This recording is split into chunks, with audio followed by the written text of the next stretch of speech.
As you can see, the packaging is very familiar now. It's a clean white box complete with the big raised iPhone graphic on the top showcasing the phone's new wallpaper, or one of them. On top of the phone you'll find the standard plain white cardboard sleeve, with the twin Apple stickers, warranty info and the illustrated quick start guide. You'll also find the SIM ejector tool here.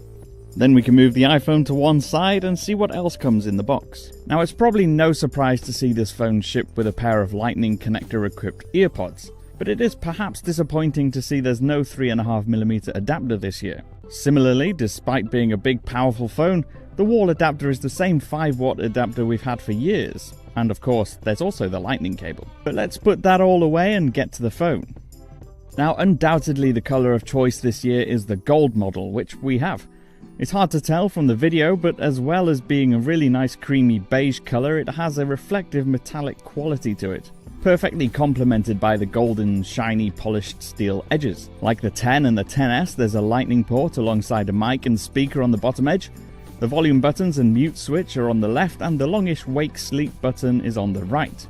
Of course, there's that notch on the front that has the earpiece and the 7-megapixel front-facing camera, as well as all the sensors required for Face ID. And that protruding 12-megapixel dual camera system is surrounded by a gold-colored metal frame on the back.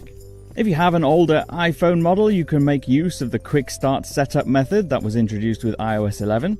Bring your two phones next to each other, make sure Bluetooth is on, and follow the simple process. You can then restore your new phone from an iCloud backup, pop your SIM in the newly designed tray, and it'll just be the same setup as your last iPhone. Now it's when you put the iPhone XS Max alongside the 8 Plus that you really see the scale of the 6.5-inch display on the front. The two phones are similar in size, but that screen dominates the entire front. And despite technically being a larger screen than the Galaxy Note 9, Samsung's phone is clearly taller. Now, as undoubtedly you'll already know, inside Apple has a new 7nm 6-core A12 Bionic processor. It not only makes it fast and efficient, but also means added features like Smart HDR in the camera and adjustable depth blur in portrait mode photos. And don't forget those customizable Memojis that come with iOS 12, which is loaded onto the phone out of the box. You can now make your own character, adjusting everything from skin and eye color to hair and jewelry. Now overall, it just looks and feels fantastic as a device.